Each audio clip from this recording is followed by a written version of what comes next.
Bonjour à tous, je suis ravie d'avoir l'occasion d'être rejointe par un autre membre de l'équipe européenne pour la vie, Marie-Lie Pellissier, qui était porte-parole pour le Marche pour la vie Paris de cette année. Elle a prononcé un discours très émouvant sur l'espoir pro-vie et j'ai découvert que nous avons le même âge et le même amour et enthousiasme pour la mission Pro-Vie. Et c'est pourquoi je suis si heureuse de lui poser quelques questions sur ce sujet. Marie, merci beaucoup pour accepter de faire ce entretien. Merci beaucoup pour votre invitation. Qu'as-tu pensé de la Marche pour la vie Paris de cette année? Alors, la Marche pour la vie a réuni cette année, comme chaque année, des milliers de manifestants qui sont venus de toute la France et qui sont venus nombreux et surtout beaucoup de jeunes.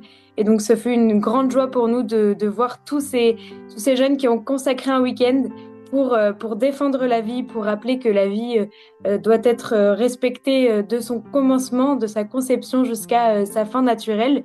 Et pour marquer ces 50 ans de la loi Veil, pour nous en France, la loi qui a légalisé l'avortement, rappeler que ce n'est pas une loi juste et que nous devons promouvoir le respect de la vie et surtout beaucoup de solutions pour les femmes pour qu'elles puissent garder leur bébé. Donc, cela fait 50 ans que la loi Veil a abrogé la protection de l'enfant à naître et a légalisé l'avortement sur demande. Combien de temps faudra-t-il pour que la société normalise encore la protection de la vie de l'enfant à naître et propose des alternatives à l'avortement satisfaisantes pour toute femme enceinte en situation difficile? Et que pouvons-nous faire à ce sujet? Nous ne savons pas malheureusement combien de temps cela va prendre, mais nous essayons de rester présents et nous savons que c'est notre combat qui petit à petit changera les choses. La Marche pour la vie propose des solutions concrètes pour que petit à petit il y ait une prise de conscience sur le respect de la vie et sur toutes les alternatives qui pourraient exister. Par exemple, nous demandons à ce que soit réalisée une étude pour comprendre quelles sont les causes et les conséquences de l'avortement en France.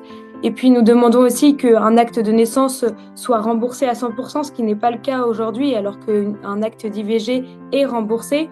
Nous demandons à ce qu'il y ait une vraie politique familiale pour que les couples n'avortent plus pour des raisons économiques. Donc nous pensons vraiment qu'il y a beaucoup de solutions au niveau politique pour changer les choses. Malheureusement, aujourd'hui, nous n'avons pas de parti politique qui porte notre message et nos propositions, mais nous pensons qu'à terme, en changeant petit à petit les consciences, en étant toujours présent dans le débat public et puis bien sûr sur le terrain pour aider les femmes enceintes. La Marche pour la vie met beaucoup en avant les associations qui aident les femmes enceintes, qui forment les jeunes aussi sur toutes ces questions-là. Nous pensons que petit à petit, la prise de conscience sera effective et nous pourrons retrouver un vrai respect de la vie. As-tu une histoire personnelle sur l'avortement? Alors, vraiment très personnelle, pas vraiment. Enfin, j'ai tout de même une petite histoire puisque si je n'avais pas été portée par ma maman, peut-être que j'aurais été avortée. Je suis née avec une malformation qui aujourd'hui peut être une raison pour avorter. Et lorsque je suis née, le médecin a dit à ma maman qu'une autre femme attendait un bébé avec la même malformation que moi et qu'elle voulait avorter. Alors ma maman est venue la voir avec moi. Et cette maman-là, quand elle m'a vue, a décidé finalement de ne pas avorter. Donc, dès ma naissance, j'ai pu sauver une vie et je pense que c'est... Bon, alors, je pense que ça impacte aujourd'hui notamment mon engagement, mais aussi toutes les discussions que j'ai pu avoir avec les jeunes de mon âge sur ce sujet-là, tous les témoignages que j'ai lus sur les filles qui avaient avorté et qui en souffraient. Pour moi, ça a été des éléments déclencheurs pour pouvoir m'engager dans cette cause-là. Qu'est-ce qui t'a le plus impressionné dans cette marche et qu'est-ce que tu ramènes chez toi? Alors, ce qui m'a le plus impressionné, je pense, c'est bien sûr la présence des jeunes, mais c'est ça depuis longtemps, plusieurs années. Mais ce que j'ai beaucoup aimé, c'est le fait qu'il y ait des jeunes qui viennent vraiment de toute la France. Il y a une vidéo qui a tourné sur les réseaux sociaux où chacun disait de quelle ville il venait. Donc, nous avons Nantes, Toulouse, Strasbourg, Lille. Et même Perpignan, donc vraiment il y en a qui ont traversé toute la France, même si ça a coûté cher de prendre un billet de train. Et pour cette cause-là, moi ça me marque beaucoup, alors que malheureusement il y a certains Parisiens qui ne viennent même pas. Donc je remercie vraiment tous ceux qui se sont mobilisés, qui ont consacré tout leur week-end pour ça. et qui ont manifesté avec beaucoup de joie, beaucoup de bienveillance aussi, pas de haine, pas de violence. Toujours notre message, c'est un message très positif.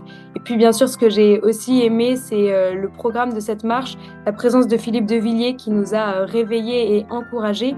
Et puis la remise des prix qu'a opéré la Marche pour la vie à 2 associations pour les encourager, pour leur donner des moyens financiers afin de continuer leur action. Donc je repars avec beaucoup d'espérance, beaucoup de motivation pour continuer et puis la volonté vraiment de continuer à former les jeunes sur cette question-là et à les mobiliser. Quelles sont tes sources d'inspiration et de force dans tes efforts pour la vie?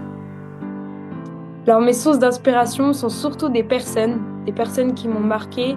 Comme je le disais, des personnes dont j'ai pu avoir le témoignage, bien sûr, mais surtout des personnes qui se sont elles-mêmes engagées pour la vie. Déjà, il y a les grandes personnalités telles que Jérôme Lejeune, le Docteur d'Or qu'on a mis en avant aussi, Jean-Paul II que j'aime beaucoup, qui a beaucoup défendu la vie, Mère Teresa évidemment, mais aussi des personnes moins connues que moi j'ai rencontrées, qui m'ont fait confiance, qui m'ont donné cette place dans ce combat-là et qui ont eux-mêmes, à travers leur métier ou leur engagement personnel de bénévole ou avec leur famille, ont donné de leur temps, de leur énergie, de leur personnalité aussi pour porter ce combat. Et donc moi, c'est vraiment des sources d'inspiration. Et puis il y a bien sûr toute la force et le message de l'Église, puisque je suis catholique, qui me sont aussi une grande force parce que je sais que tout ce que je fais a vraiment un impact et j'en suis certaine. Merci beaucoup Marie, c'était la dernière question. Merci Théodora.